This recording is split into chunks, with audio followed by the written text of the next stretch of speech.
সুপ্রিয় দর্শক, আসসালামু আলাইকুম। আপনাদের সবাইকে স্বাগত জানাচ্ছি টক উইথ সিরাজ ইনসাইটের এখনকার আলোচনায়। আপনাদের সঙ্গে আছি আমি সিরাজুল ইসলাম। দর্শক, পাকিস্তান অনেক বড় আঞ্চলিক নেতা হয়ে উঠছে নাকি সামরিক দিক দিয়ে? কুয়েত আজকে পাকিস্তানের সাথে দ্বিপক্ষীয় সামরিক চুক্তি করেছে। এই চুক্তির আওতায় কুয়েত পাকিস্তান থেকে সামরিক সরঞ্জাম কিনবে, প্রতিরক্ষা সরঞ্জাম কিনবে।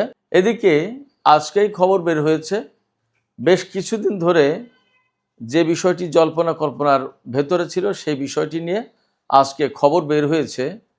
পাকিস্তান, তুরস্ক এবং সৌদি আরব, এই তিনটি দেশ নেটো জোটের মতো করে একটা জোট করতে যাচ্ছে, সামরিক জোট, একদম সামরিক জোট। এই তিন দেশের যে চুক্তি হবে তাতে কথা থাকবে এইরকম যে এক দেশ কোনো দেশের মাধ্যমে আক্রান্ত হলে, হামলা হলে ধরে নেওয়া হবে তিন দেশই আক্রান্ত হয়েছে, তিন দেশই হামলার শিকার হয়েছে এবং তিন দেশ একসাথে মোকাবেলা করবে।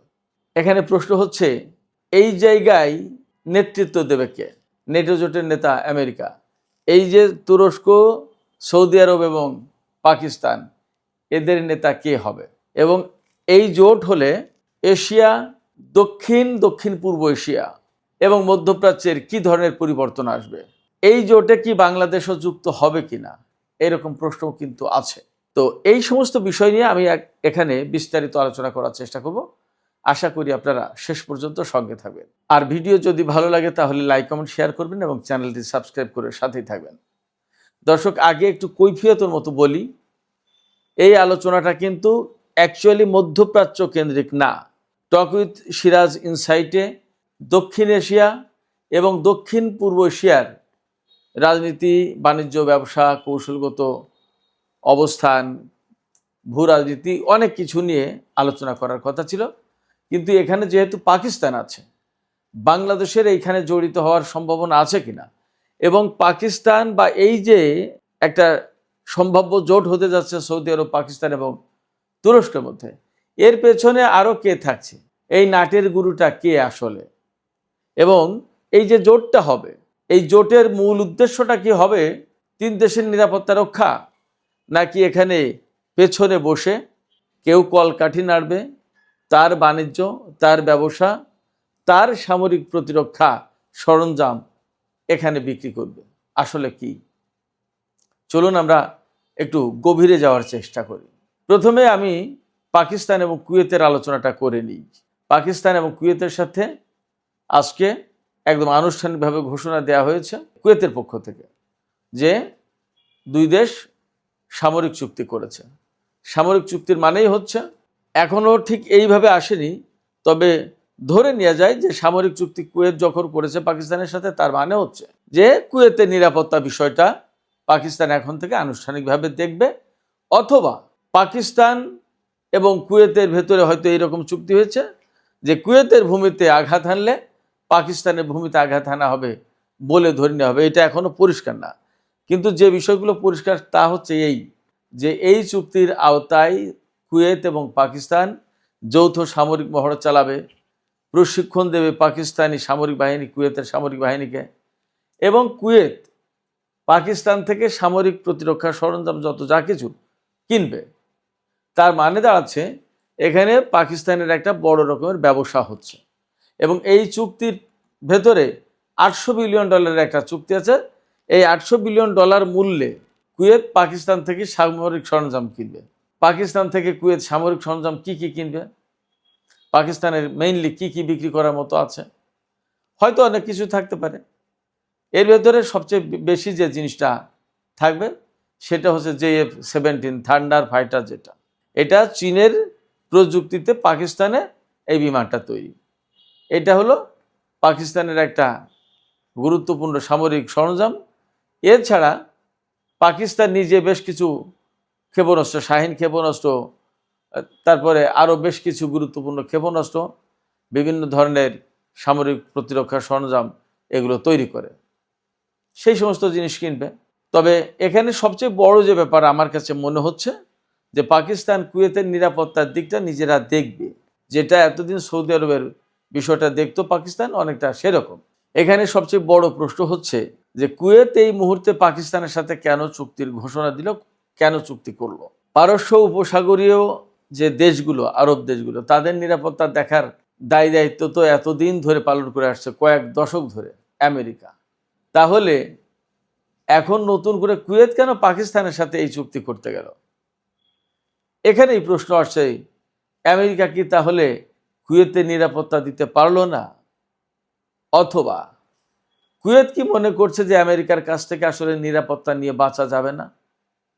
অথবা এমন কি তারা ভাবছে যে পাকিস্তানের সাথে এই সামরিক চুক্তি করার প্রেক্ষাপটে ইরান আর কুয়েতের গায়ে হাত দিতে পারবে না, অর্থাৎ কুয়েতের সাথে ইরানের কোনো ঝামেলা থাকবে না, অর্থাৎ ইরান কুয়েতের দিকে অভিযান চালাতে পারবে না, কুয়েতের উপর হামলা চালাতে পারবে না। ব্যাপারটা কি তাই? নাকি পেছন থেকে ওই যে বলেছে যে একজন নাটের গুরু আছে, সেই নাটের গুরু কলকাঠি নাড়িয়ে পাকিস্তানকে পারস্য উপসাগরীয় দেশগুলোর নিরাপত্তার দায় দায়িত্বের খানিকটা কাঁধে নিতে উৎসাহিত করে নিজের প্রভাব বাড়ানোর চেষ্টা করছে সেই নাটের গুরু, সেই পেছনে বসে থাকা সেই দেশটি? ব্যাপারটা কি তাই? কে সেই দেশটি আপনারা কল্পনা করুন তো। এপাশে পাকিস্তানের সাথে সৌদি আরবের চুক্তি হচ্ছে, একটা হয়েছে, আবার পাকিস্তান, সৌদি আরব এবং তুরস্ক চুক্তি হবে নেটো জোটের মতো 3 দেশের ভেতরে। এমন চুক্তি থাকবে যে কোনো দেশ যদি আক্রান্ত হয়, কারোর উপর যদি কেউ হামলা চালায়, তাহলে বাকি 2 দেশ অর্থাৎ 3 দেশ মিলে সেই আক্রমণকারী দেশকে প্রতিহত করবে। এখানেও প্রশ্ন হচ্ছে যে আমেরিকা কি তাহলে মধ্যপ্রাচ্য ছেড়ে চলে যাচ্ছে কিনা? আমেরিকা সৌদি আরবের নিরাপত্তা দেখার দায়িত্ব পালন করেছে, কাতার, সংযুক্ত আরব আমিরাত, কুয়েত, বাহরাইন, জর্দান, সবার। সৌদি আরব যদি পাকিস্তান এবং কুয়েতে, পাকিস্তান এবং সৌদি আরব যদি পাকিস্তান এবং তুরস্কের সাথে এই রকম নেটো জোটের আদলে একটা চুক্তি করে, তাহলে এখানে প্রশ্ন আসছে, সৌদি আরব কি আমেরিকা থেকে নিরাপত্তা চায় না? আমেরিকা কি সৌদি আরবের নিরাপত্তা দিতে পারলো না? কিংবা আমেরিকাকে কি সৌদি আরব যথেষ্ট মনে করছে না? নাকি ইরান, আমেরিকা এবং ইসরায়েলের মধ্যকার যুদ্ধের প্রেক্ষাপটে সৌদি আরব নিজের চোখে দেখেছে যে এই আমেরিকার পক্ষে তার নিরাপত্তা দেওয়া সম্ভব না? ব্যাপারটি কি তাই? তো ব্যাপারটা যাই হোক, মোটা দাগে একটা কথা বলে নিই আপনাদেরকে, খেয়াল করবেন, আমার কথা মিলিয়ে নেবেন, বাস্তবতার সাথে মিলছে কিনা দেখবেন। এখানে সৌদি আরব এবং তুরস্ক দুটো দেশই আমেরিকার প্রতারণার শিকার বা বিশ্বাসঘাতকতার শিকার বলছে অন্তত তারা। কীরকম? সৌদি আরবকে ডোনাল্ড ট্রাম্প পরমাণু প্রযুক্তি দেবে বলে চুক্তি করেছে। চুক্তি করার কয়েক ঘন্টা পরে গিয়ে বলছে, না না, এই চুক্তি বাস্তবায়ন হবে যদি তুমি ইসরায়েলকে স্বীকৃতি দাও, ইসরায়েলের সাথে সম্পর্ক স্বাভাবিক করো, ইসরায়েলের সাথে সম্পর্ক প্রতিষ্ঠা করো। সৌদি আরব বলছে, তোমার সাথে তো আমার এই কথা ছিল না, তোমার সাথে আমার চুক্তি হয়েছে তুমি টাকা নিবা, আমার এখানে তুমি পরমাণু কর্মসূচি চালু করে দিবা, আমি আমার মতো করে কাজ করব। ইসরায়েলকে স্বীকৃতি দেওয়ার ব্যাপার তো ছিল না। তাহলে আমেরিকা পরিষ্কার করে বলেছে যে ছিল কি ছিল না অত কথার দরকার নেই, এখন এইটা শর্ত, ইসরায়েলকে স্বীকৃতি দেবা, আব্রাহাম অ্যাকর্ডে সই করবা এবং আমার কাছ থেকে পরমাণু প্রযুক্তি নিবা। এটা সৌদি আরব নিতে রাজি না, অথবা আমেরিকা বলছে তাহলে গুড বাই টাটা। সৌদি আরব চুক্তি করেও পরমাণু কর্মসূচি হয়তো পাবে না। এখানে পেছন থেকে অবশ্যই ইসরায়েল বাধা দিচ্ছে।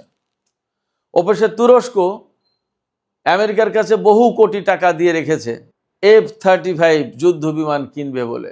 তারপরে বহু বছর চলে গেছে, আমেরিকা F-35 দেয়নি। ভেতর কি কি ঘটনা তা তো আপনারা সবাই কম বেশি জানেন। রাশিয়া থেকে S-400 পরবর্তীতে কিনেছে আমেরিকার উপর রাগ করে। এখন আমেরিকা বলছে, ডোনাল্ড ট্রাম্প সেদিন এসে বলে গেছে, তিনি তো অতি বুদ্ধিমান, অতি চালাক, তিনি এসে বলে গেছেন নেটো জোটের শীর্ষ সম্মেলনে যখন আঙ্কারা আসছিলেন 2 সপ্তাহ আগে, ডোনাল্ড ট্রাম্প বলেছেন যে মিস্টার এরদোগান, আপনি যদি রাশিয়ার S-400 বাদ দিয়ে দেন, ফেলে দেন, ভেঙে চুরে ফেলেন, বিক্রি করে দেন বা রাশিয়াকে ফেরত দেন, তাহলে আপনাকে আমরা F-35 দিতে পারি। ডোনাল্ড ট্রাম্প নিজেকে ডিল মেকার দাবি করে, তিনি খুব চুক্তি করতে পারেন। কিসের চুক্তি? বাহুল্য কথা। চুক্তি তিনি করতে পারেন না। চুক্তি তিনি একটা নাম কাগজে করে সেটা লঙ্ঘন করতে পারেন, ভাঙতে পারেন, ব্যাপারটা তাই দেখা যাচ্ছে। যাই হোক, তুরস্ক তো একদম খুশিতে বাগবাগ, খুব দামি পিস্তল একটা উপহার দিয়ে দিল, অন্য অন্য নেতাদেরকেও দিতে হয় তাই দিল। এখন নতুন করে খবর এসেছে যে মার্কিন কংগ্রেস তুরস্ককে F-35 দেওয়ার ক্লিয়ারেন্স দিচ্ছে না। সে কথা আমি গতকালকে বলেছি। তার মানে তুরস্কের president Recep Tayyip Erdogan Saudi আরবের মতোই অনেকটা প্রতারণার শিকার হলেন ডোনাল্ড ট্রাম্পের কাছ থেকে। অর্থাৎ দেখালেন তিনি ধরুন আম, আর দেওয়ার সময় দিচ্ছে আমরা। আমরা কি এক জিনিস নাকি? এই যে তুরস্ক এবং সৌদি আরব আমেরিকার কাছ থেকে, বিশেষ করে ডোনাল্ড ট্রাম্পের কাছ থেকে শিকার হলো বলে মোটামুটিভাবে ধরে নেওয়া যাচ্ছে, বলা হচ্ছে, কথাটা এভাবেই চলছে। এখন এই দুই ব্যক্তি, হতাশাগ্রস্ত ব্যক্তি, অর্থাৎ দুই হতাশাগ্রস্ত দেশ, তারা কি এখন পাকিস্তানের সাথে জোট বেঁধে অনেকটা আমেরিকা থেকে দূরে সরে আসতে চাইছে? তাহলে এখানে কি পাকিস্তান পরমাণু শক্তিধর দেশ হিসেবে এই জোটের নেতা হবে? সবার আগে যে প্রশ্ন ছিল, সেই প্রশ্নের উত্তর আমরা খুঁজতে আর একটু গভীরে ডুব দিই। এই যে সৌদি আরব পাকিস্তানের সাথে এত এত চুক্তি করছে, তাহলে তারাও আমেরিকার উপর ভরসা করছে না, এটা মোটামুটি ধরে নিতে হবে। তারা ভরসা করতে যাচ্ছে খানিকটা তুরস্কের উপরে, খানিকটা পাকিস্তানের উপরে। পাকিস্তান এখানে কিভাবে সৌদি আরবের এত বিরাট চাহিদা বা এত বড় প্রয়োজন মেটাবে? পেছন থেকে কেউ কি আসলে পাকিস্তানকে ঠেলে দিল কিনা? হ্যাঁ, হতে পারে। এবং সেই দেশটি হচ্ছে এশিয়ার জায়ান্ট চীন। আপনারা সবাই জানেন চীনের সাথে পাকিস্তানের ব্যাপক সম্পর্ক, অত্যন্ত হৃদ্যতাপূর্ণ, গভীর, সামরিক, অর্থনৈতিক, রাজনৈতিক সব দিক দিয়ে, ভৌগোলিক সব দিক দিয়ে। এই যে গভীর সম্পর্ক, এই সম্পর্ক পাকিস্তানের ভেতর দিয়ে মধ্যপ্রাচ্যে আরও অনেক বেশি বিস্তৃত করতে চায়। চীনের সাথে সম্পর্ক, অর্থনৈতিক সম্পর্ক, রাজনৈতিক সম্পর্ক এবং সামরিক সম্পর্ক হয়তো আছে খানিকটা, কিন্তু পাকিস্তানের ভেতর দিয়ে মধ্যপ্রাচ্যে এইটা প্রতিষ্ঠা করা আরও বেশি সহজ। তার মানে এই যে পাকিস্তানের সাথে সৌদি আরবের বা কুয়েতের যে চুক্তি হতে যাচ্ছে বা হয়েছে, এখানে আমরা সবাই ধরে নিতে পারি চীনের একটা বিশেষ প্রভাব থাকবে। চীনের অস্ত্র পাকিস্তানের কাছে যাবে বা পাকিস্তান বিশেষ সুবিধা নেবে চীন থেকে, নিয়ে সেই অস্ত্র আবার সৌদি আরব, কুয়েত, কাতার, এসব বাহরাইন, এই সমস্ত দেশের কাছে হয়তো বিক্রি করবে। এপাশে ইয়েমেনের সাথে সৌদি আরবের যে সংকট, এই সংকটে কিন্তু পাকিস্তান শুরু থেকেই জড়ায়নি। নওয়াজ শরীফ তখন প্রধানমন্ত্রী, সৌদি আরবের রাজা সালমান নওয়াজ শরীফকে ডাকলেন। নওয়াজ শরীফ গিয়ে প্রস্তাব দিলেন যে আমি মধ্যস্থতা করতে পারি কিনা। বললেন যে তোমার মধ্যস্থতা করার দরকার নেই, তুমি আমাদের সাথে আছো নাকি নেই সেটা বলো। একেবারে ডাইরেক্ট এই কথা বলেছিল। সৌদি আরবের বর্তমান রাজা যে সালমান, মোহাম্মদ বিন সালমানের বাবা, তিনি, নওয়াজ শরীফ অত্যন্ত কৌশলে সেই যুদ্ধে জড়ায়নি। কারণ একদম নিকটতম প্রতিবেশী দেশ, আরব দেশ, সব মুসলিম দেশ, এখানে পাকিস্তান জড়িয়ে যাওয়া মানে সর্বনাশ, আঞ্চলিক বিরাট বড় ক্রাইসিস তৈরি হবে।